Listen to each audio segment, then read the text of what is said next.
Test one, two, one, two, one, two. Testing, testing, one, two. Testing, testing, testing the microphone, the quality of the sound, and how it sounds to you. 1, 2, 3, 4, 5, 6, 7, 8, 9, 10. 3, 4, 5, 6, 7, 8, 9, 10. Do you, what's up? Up? A camera mic.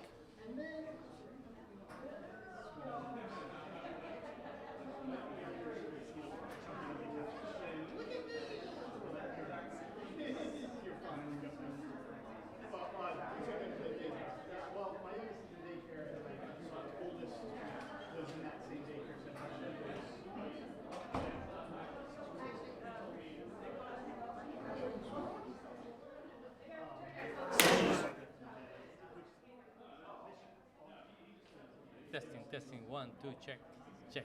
Testing 1, testing 2. Testing, 1, 2, check, 1, 1, 1. Testing 1, 2, check, 1, 2, check, 1, 2, check. Testing, 1, 2, check. 1, 2, 3, 4, 5, 6, 7, 8, 9, 10. 1, 2, 3, 4, 5, 6, 7, 8, 9, 10. 1, 2, 3, 4, 5, 6, 7, 8, 9, 10. 9, 10, 3, 2, 5, 6, 7, 8, 9. 1, 2, 3, 4, 5, 6. Yes. Can you help? 1, 2, check. This is the holding room. That's where they're going to bring him and bring him out.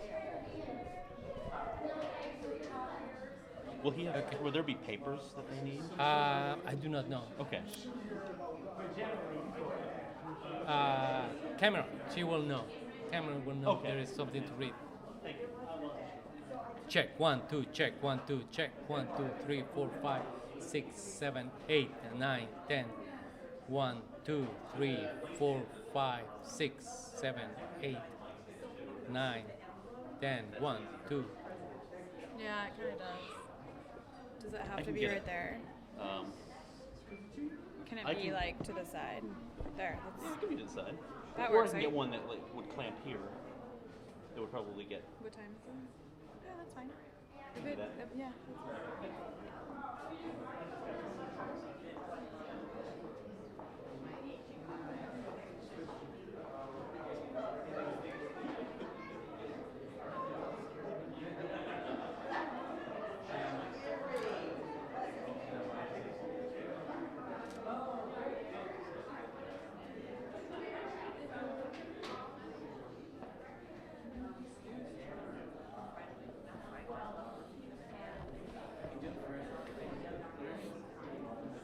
Yes.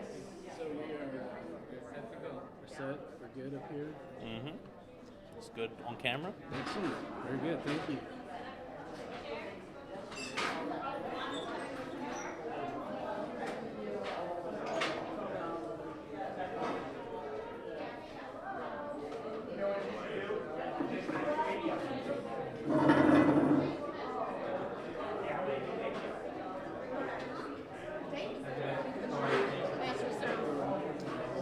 So I think we need a third seat. What? We need a third seat. Dave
This is not what I got it in my notes. I got this is her party. No. I'm just working on I got this. I got this.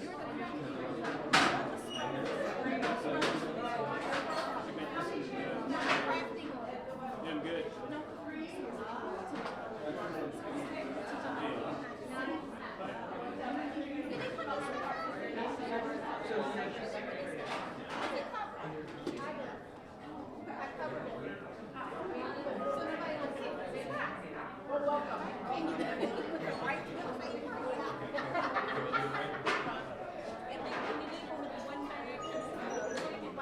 Stand on this side.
Yeah,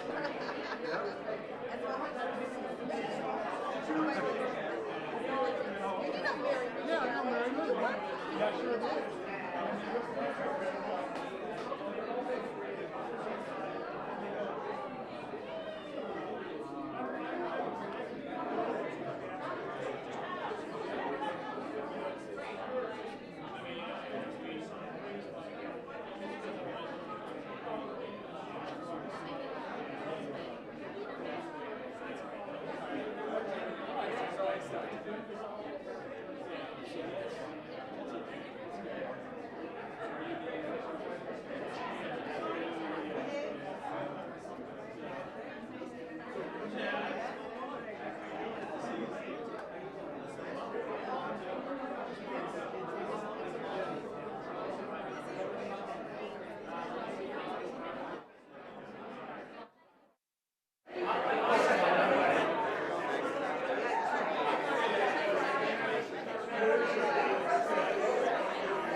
Daisy had all the days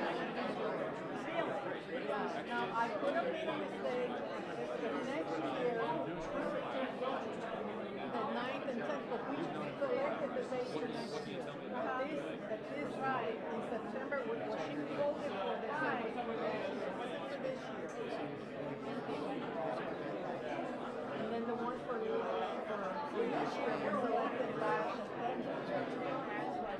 She came back and turned it down. Okay, we'll make it work. No, I think it is the 9th. You thought it was the 10th. No, your email said it. Oh, the agenda you sent out had the luncheon on the 10th. Then is it, yeah, because the 9th is the signing part. Right, but so what Daisy got mixed up was next year the luncheon is on the 9th. It may be. I bet that's why that is. Something's being said. All right, our bad. I was just like, what? Had you secured the venue? No, we haven't. Then that's good. So that's good. We've got 2 people we secured, and we're getting back to them to see if they can do it. Okay, I was worried about the venue. No, we haven't done that. Are you having a fabulous space? Oh, yeah. We think we're going to have it in the Reagan Building. That's very honored. And if Patrick can change, Patrick Kennedy is going to be the MC. And then we've got this drama thing that is going to be so something a little different. And so, yeah, we just got to raise the money. Well, that's why I had to get in touch with Yeah. Taylor has done it, Marie has done it. I need to talk to them. I don't know. I've been being sort of not.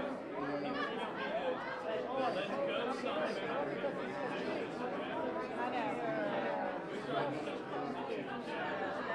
That's pretty cool. Yeah. So, okay, that's what happened. The Congress told me to give me this bag of money. Oh no, we have a lunch. Yeah, they did it. They passed it. Y'all just want to be in the yeah, exactly.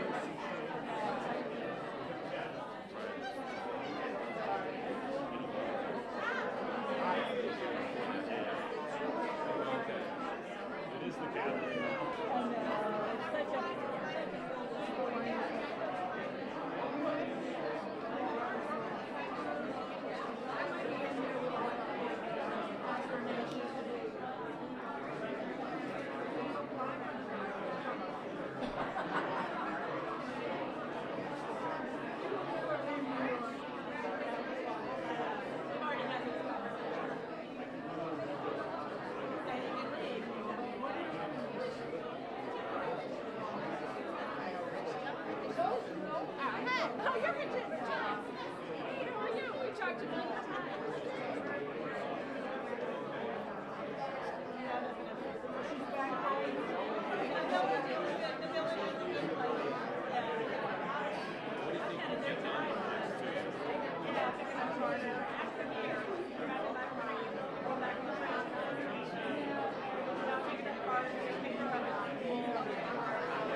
I'll put the, yeah, let me put the S before.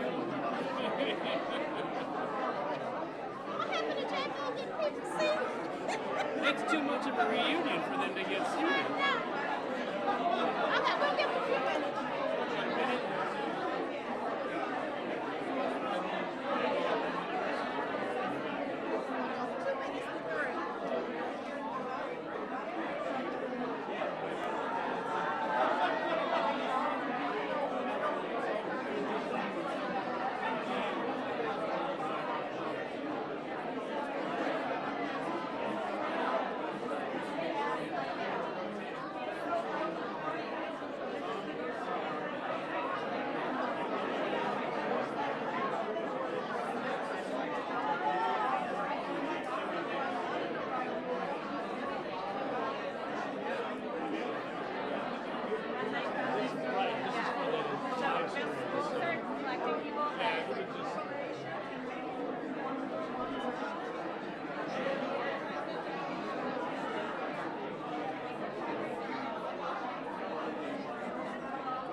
Okay.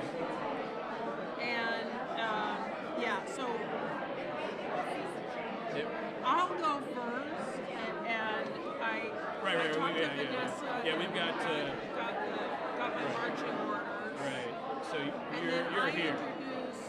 she's going to read the promises from the big book for Trina Thomas, and that's what I'm going to require there. Okay. I'll introduce her after me. Okay, Okay. that's great. Oh.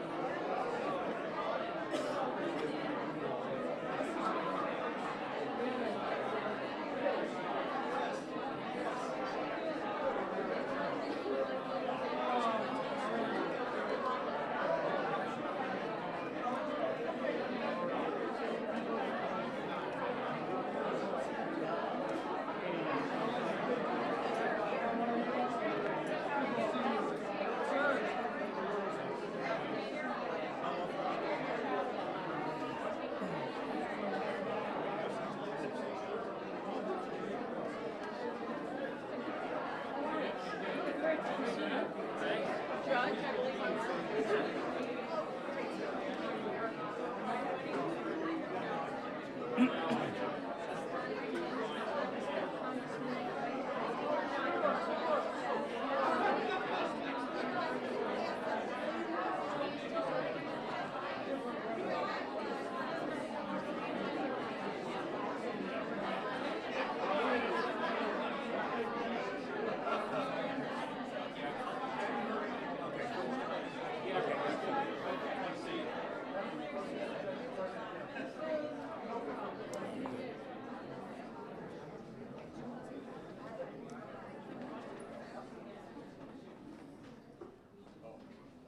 Good afternoon. Good afternoon, everyone. And welcome to everyone both here in the room and to all our friends joining us on the live stream from across the country for the swearing-in ceremony for Michael P. Botticelli, the nation's 7th Director of the Office of National Drug Control Policy. We are very fortunate to have other federal and community luminaries in the room, but Director Botticelli will be recognizing many of them. But first, I would like to recognize the 6th ONDCP Director and my former boss, Commissioner Kurlikowski.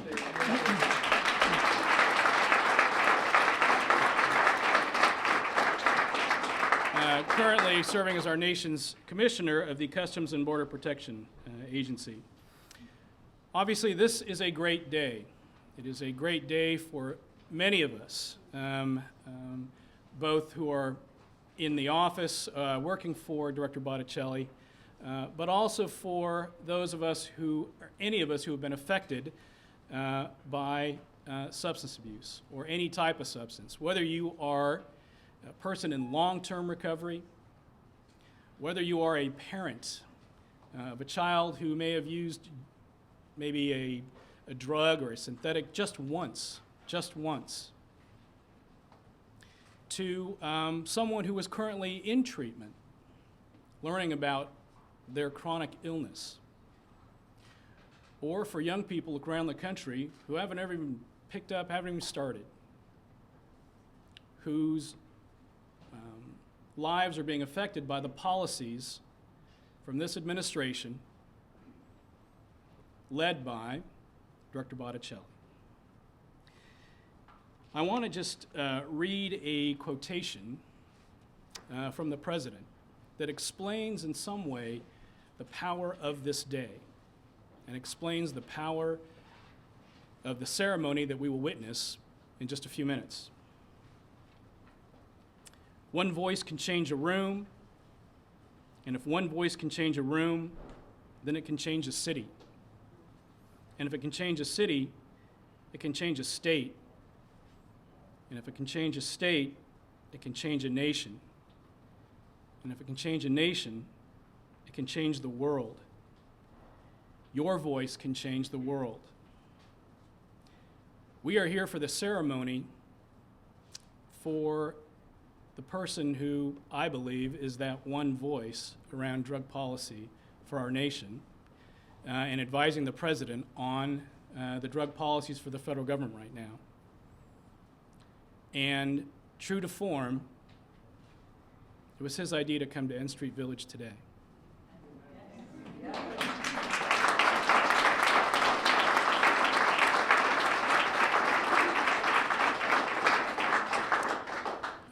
And so now I would like to call up the CEO and President of N Street Village to welcome us and to tell us more about the amazing things that happen here at this agency. So without further ado, I'd like to introduce Schroeder Stribling.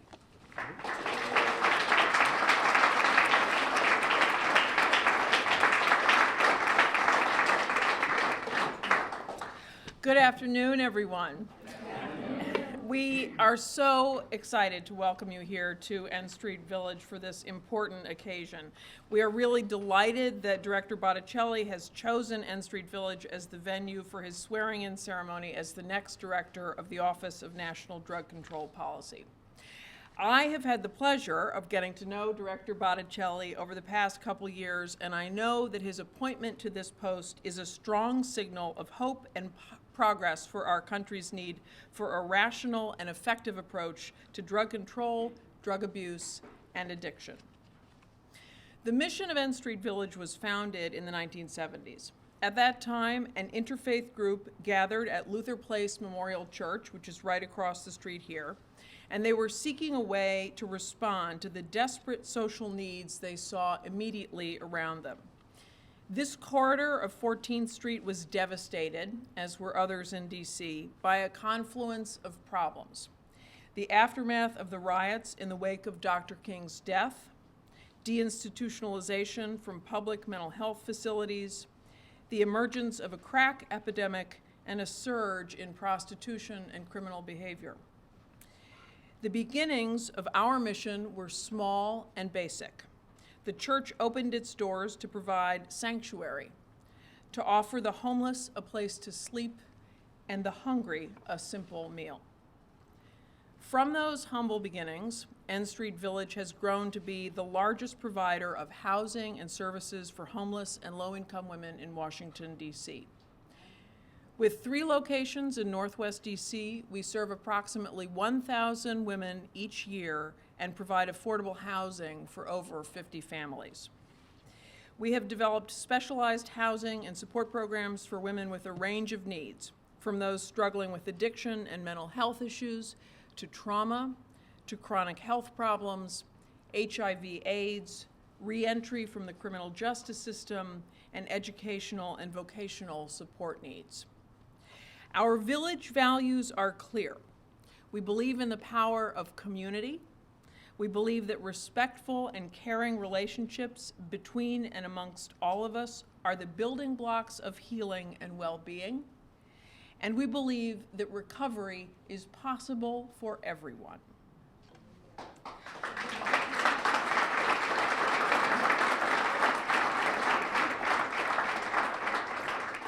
For the 79% of women at our village who are or have struggled with substance abuse or addiction, we know our programs are effective.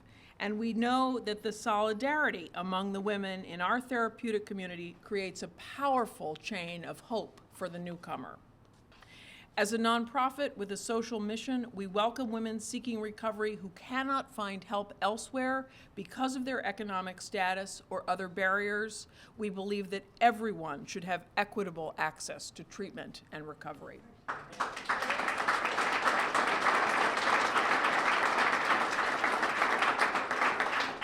And we place a priority on swift and efficient access for women exiting the criminal justice system.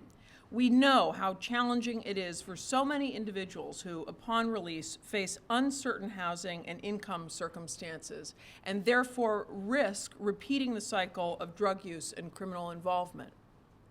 In our recovery housing programs, we are proud to say that 95% of those with a goal to maintain sobriety over this past year were able to do so.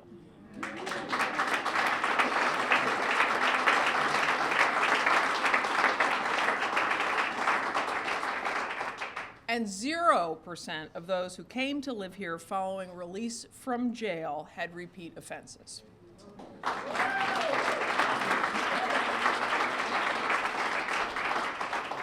We have a deep-seated commitment here to combat the stigma around addiction. With many of our staff also openly in recovery, we are a community that understands the disease model of addiction, that encourages candor about personal struggles and personal triumphs, and that rejects judgment about addiction. We look forward to a day when secrecy, shame, and stigma no longer stand in the way of hope and possibility for so many who need help and who seek recovery.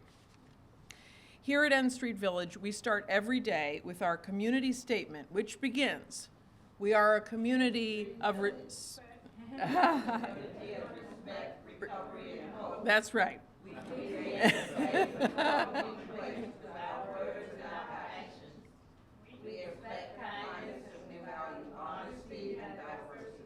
Amen.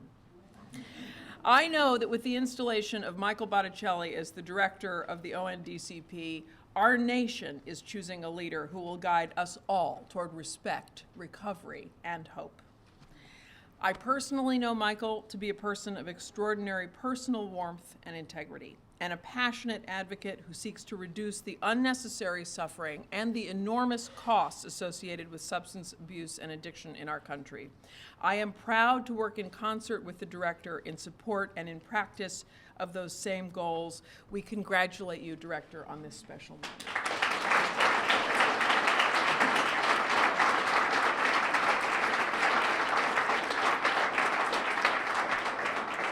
And it is my privilege and pleasure now to introduce to you one of the members of our community, Ms. Petrina Thomas, who will read something very special.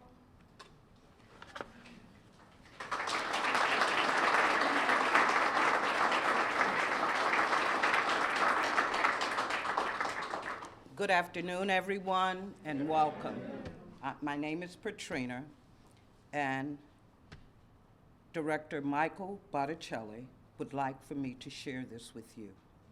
And it's called The Promises from the Big Book of Alcoholics Anonymous. If we are painstaking about the phase of our development, we will be amazed before we're halfway through. We're going to know a new freedom and a new happiness. We will not regret the past, nor wish to shut the door on it.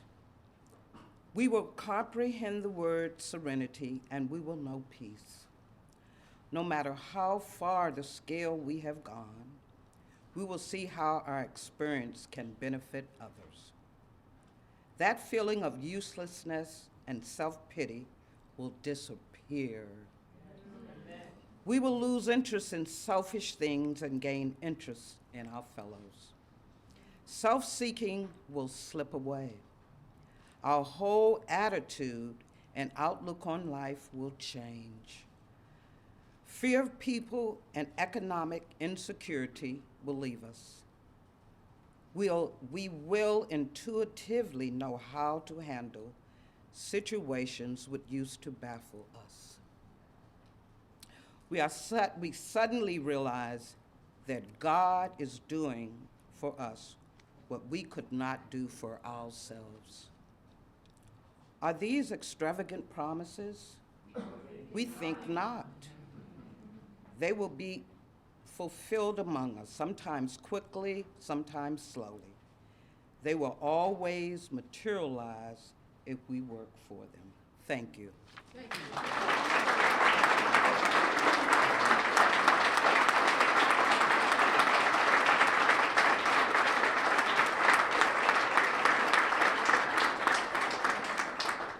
Thank you very much, Patrima. Next, I would like to call up the Honorable S. Pamela Gray, the Magistrate Judge for the Superior Court of the District of Columbia of the Family Treatment Court, who will be administering the oath of office.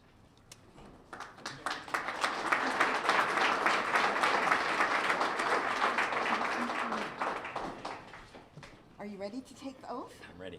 Please raise your right hand and repeat after me. Right. This way. Sometimes quickly, sometimes slowly. I, Michael P. Botticelli, I, Michael P. Botticelli, do solemnly swear do solemnly swear that I will support and defend the Constitution of the United States that I will support and defend the Constitution of the United States from all enemies, foreign and domestic, from all enemies, foreign and domestic, that I will bear true faith and allegiance to the same, that I will bear true faith and allegiance to the same, that I take this obligation freely and without mental reservation, that I take this obligation freely and without mental reservation or purpose of evasion, or purpose of evasion, and that I will well and faithfully that I will and that I faithful- will well that I and will well and faithfully discharge the duties discharge the duties of the office on which I am about to enter. of the office of which I'm about to enter. So help me God. So help me God. Congratulations. Thank you very much. Thank you. That's all.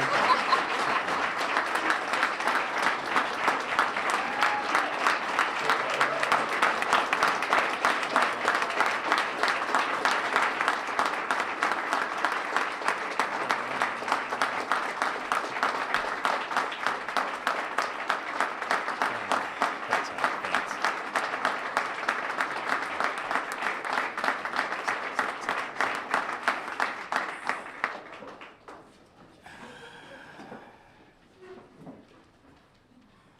So each time something like this happens, I think, okay, I'm not going to cry. I am not going to cry. There are no guarantees today, and if you want to make a wager, I think it's safe to say that I probably will.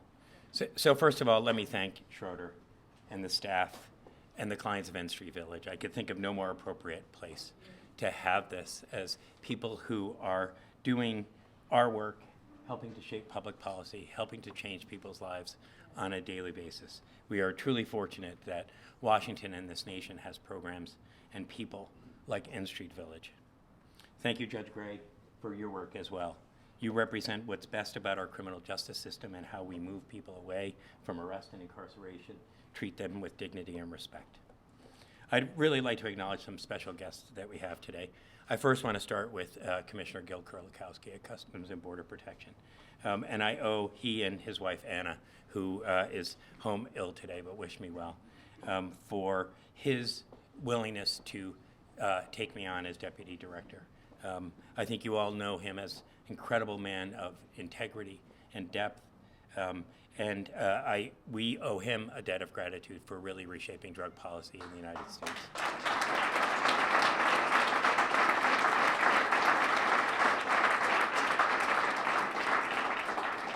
I'd also like to recognize Administrator Michelle Leonhardt from the Drug Enforcement Agency. You know, I think many of you know that I come from a public health background, and so one of the extraordinary positive things about my job is getting to work with her and her staff on a daily basis, who are tremendously passionate about the work they do, keeping our community safe. And we could ask for no better people to be leading, no better administrator, and no better people to be keeping our community safe in partnership. And I really want to thank you for your enduring partnership.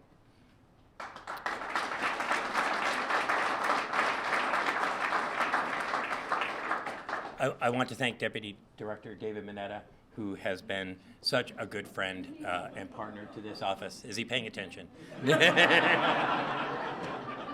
He's trying to be a good master of ceremonies. I was going to do that. But just, you know, he's just been an incredible source of inspiration and support for the work that we do. I'd also like to acknowledge Deputy Director Mary Lou Leary, who joined our office a number of months ago. She has just energized our office in terms of the work that we do, on a state, local, and tribal basis in establishing our relationships with our partners. You know, Judge Rankert from the National Association of Drug Court Professionals, thank you for coming today. You, I think, started the effort about understanding how our criminal justice system could have a different response to people, and we owe a tremendous amount to you and to drug courts for the work that you do. We also have Judge Greg Jackson from the D.C. Superior Court. Where is he? There he is, right here. So he runs a treatment court here in Washington, D.C. And I always say, you know, if you're having a bad day, go to a drug court graduation, because there's nothing more moving than to see people in a short period of time change their lives around. And hearing the testimonial from families and bringing back their loved ones is truly amazing.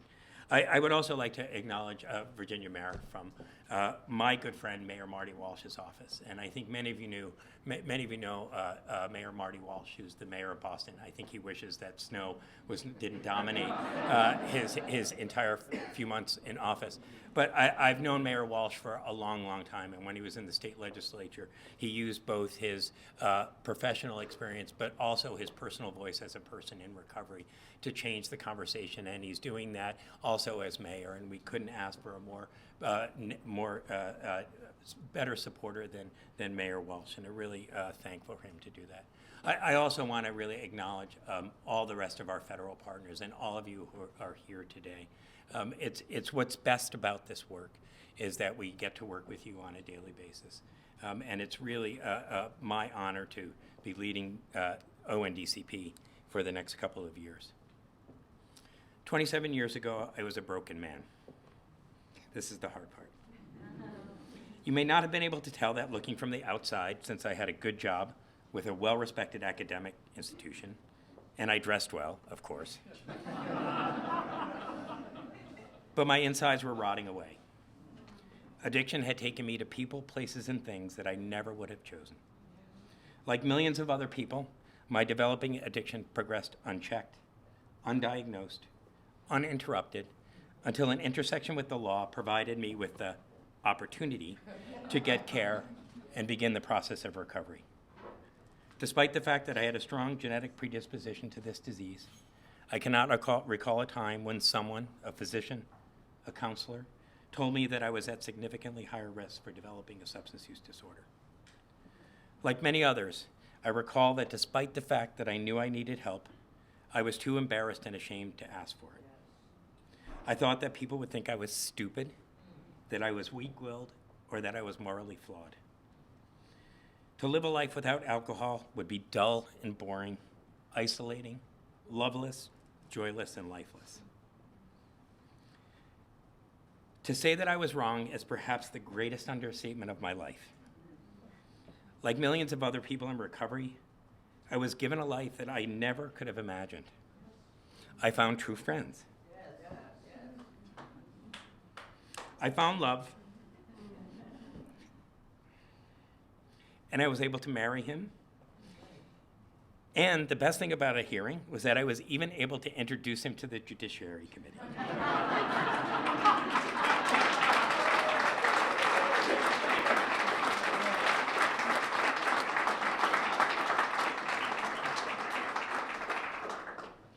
I found my life's work and have been given opportunities that amaze me on a daily basis.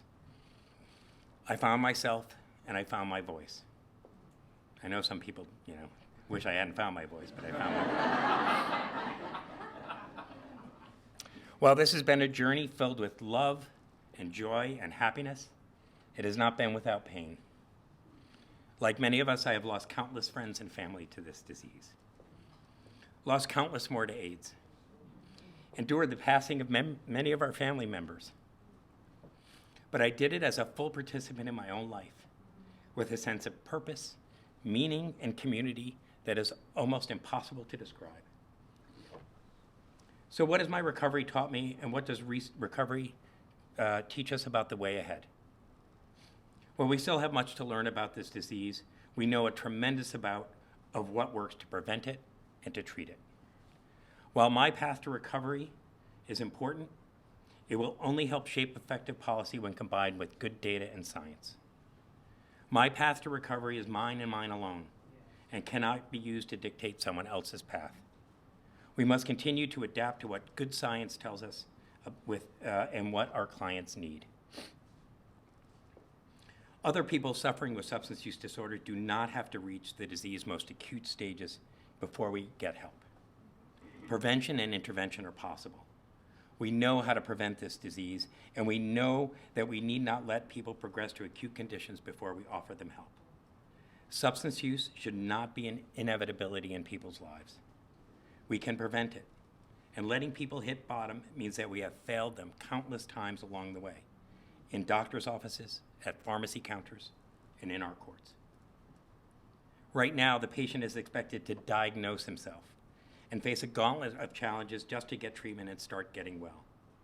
We must fundamentally shift the responsibility of diagnosis, treatment, and recovery to the system, not the patient. We must continue to change the way our criminal justice system responds to people with substance use disorders. Rather than incarcerating the same people over and over again, we should treat the substance use disorders that lie at the root of the cycle of crime. I am heartened on a daily basis by the growing number of public health and public safety partnerships. We must end the shame, stigma, and discrimination that undermines good and just public policy. That being honest and open about who we are sets us free. I was recently rewatching a movie called Milk, a biopic about the life of Harvey Milk, the first openly gay person to be elected to office in California. As he and his cadre of advocates were strategizing on how to defeat an anti-gay ballot referendum, he urged all of them, he actually insisted, that they come out to their family, friends, employers, neighbors, pastors. He fundamentally knew that to change public opinion and change public policy required an individual and collective coming out, that it was too easy to vote against us if they didn't know us. There is, I believe, a growing and unstoppable recovery movement afoot being led by many people right in this room. It gains momentum daily. People in recovery and those who love us are refusing to live in the shadows, refusing to continue to carry the secret, refusing to accept that we are dispensable people. We are and will continue to change hearts and minds by the simple act of being honest and open about who we are, what our struggles were, and how we overcame them. 26 years into recovery, I still find it almost impossible not to be moved by someone's story. I am humbled by the opportunity that I have been given, and if I am truthful, sometimes overwhelmed by the work ahead. When I have those moments when fear, doubt, and insecurity creep in, I go back to those handy slogans that continue to guide me and millions of others. Easy does it. First things first. Do the next right thing. And perhaps most importantly, you are not alone. For me, and for any of us to be successful, requires support, teamwork, sometimes painful honesty, but most importantly, community. I am only where I am today because of those who came before me, of what I have learned from all of you in this room, from countless researchers, providers, family members, law enforcement officials, and people in recovery, just to name a few. Thank you for all for coming today and for your willingness to walk with me on this journey. I and ONDCP will continue to rely on your support and guidance in the months and years ahead. Before I finish, there are a few other people that I would like to thank today. First and foremost, I'd like to thank the staff at ONDCP.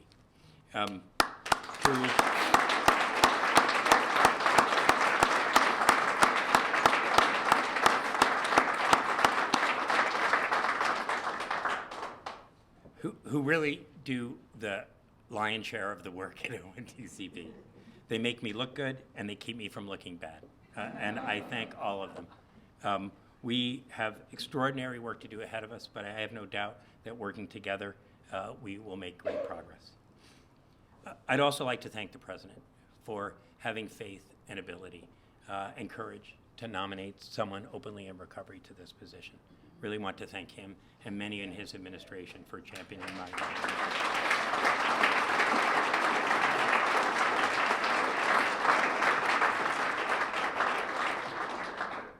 Last time any of you were here when I was sworn in as deputy director, you got to meet my entire big Italian family. My mom and dad have long passed away, but they were both folks who never completed high school, who worked often often two jobs to make sure that me and my brothers got ahead. As I often said, I'm just a little Italian kid from upstate New York, who through their sacrifice and hard work, I got to where I am today. And I really want to thank them and my brothers for their support. And lastly, I want to thank my husband, David Wells. Hi there. Dave and I have had the privilege to be together for 20 years. And he has been with me through all of this. Many times he's wished me well when I leave for work in the morning, saying, go save the world. And I know you have to do everything. It's a joke. He gets it. But without his love and support, I would never be able to be here, to be with you, and to do this work. And want to thank you from the bottom of my heart for your patience and your wisdom and your love. Thank you very much.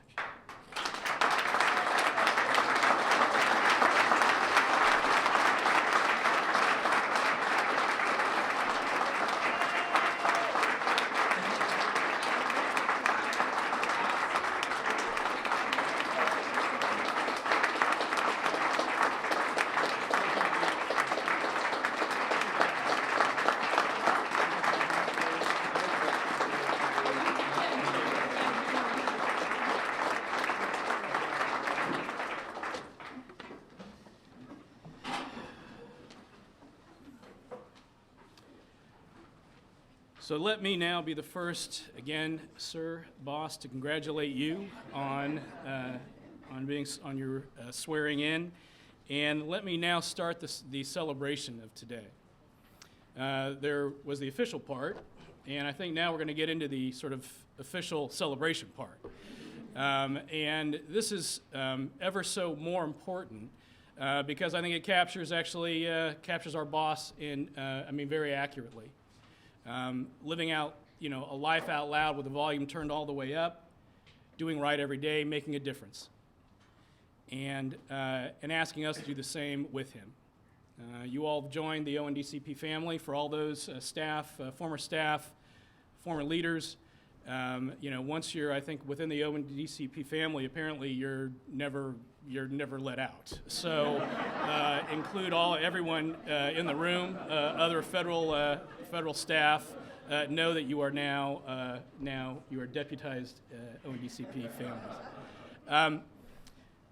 So to kick off this celebration, though, we are going to ask for a performance for two songs from the N Street Village, and this is great because the name is right on. These are the Ambassadors of Praise. This is an N Street Village and Luther Place Memorial Church choir, and with Pastor Karen Brow and from across the street. So with that, if I could introduce the Ambassadors of Praise.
I think I got to unbutton on this one. I think we got to hear it one more time for the ambassadors of praise.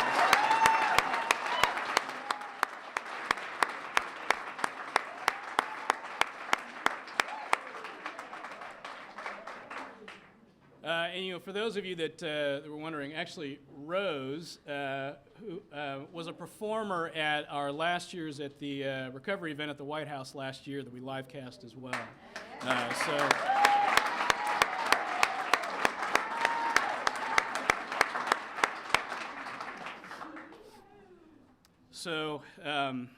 That was fantastic. Thank you very, very much. Now, actually, I'd like to call up a couple of colleagues. We would like to say thank you to N Street Village for opening your doors for today's swearing in and celebration. And conveniently see that they have not wanted. Oh, they're here. So I'm going to call up. Vanessa Woodbury, out, Tammy Mayberry, and Carrie Moon.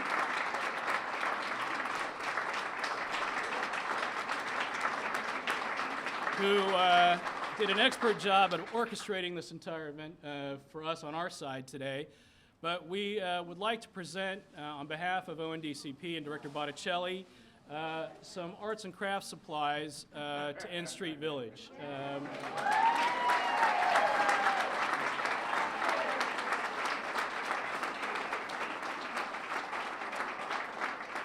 Donated from across the office as a way of saying thank you and just showing our appreciation and gratitude for supporting this event, supporting the director, and really, again, living out loud with the volume all the way up around recovery. Thank you all very, very much. That was fantastic. Thank you. Thanks for coming up. Yeah, it was...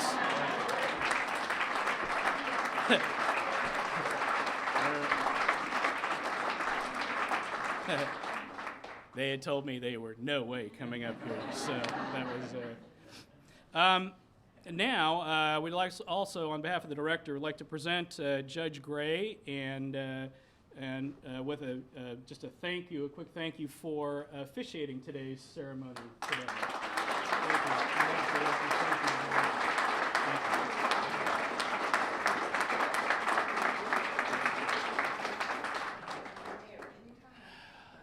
And also would like to thank Schroeder Stribling, and on behalf of the director, just to say thank you as well.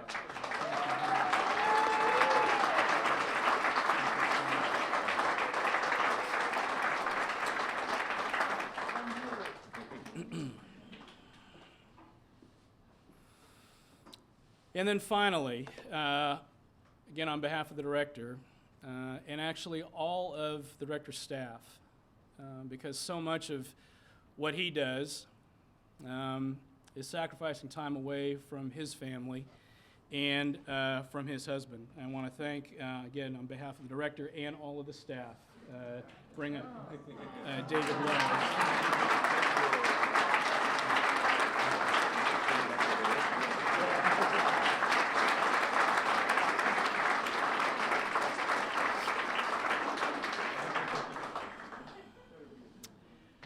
All right. So again, thank you all for participating in today's swearing in and celebration of our nation's 7th Director of the Office of National Drug Control Policy. I'm not sure about you, but I know that Director wasn't the only one shedding a few tears today. At these kinds of events, for us, and for many of us in the room, for many of us who are in the field from around the world, from around the country, this is a deeply personal calling. And on days like today, where it's a celebration of many things coming together, things are right, and sort of life has a way of just showing us. Today is an example. Today is absolutely an example of that. So again, congratulations, boss. Great job. And thank you to all for joining us today in the room. Also, for those who are watching live on webcast, again, today is not done without all of you. So on behalf of the director, on behalf of all of us at ONDCP, thank you all very, very much. This concludes our ceremony.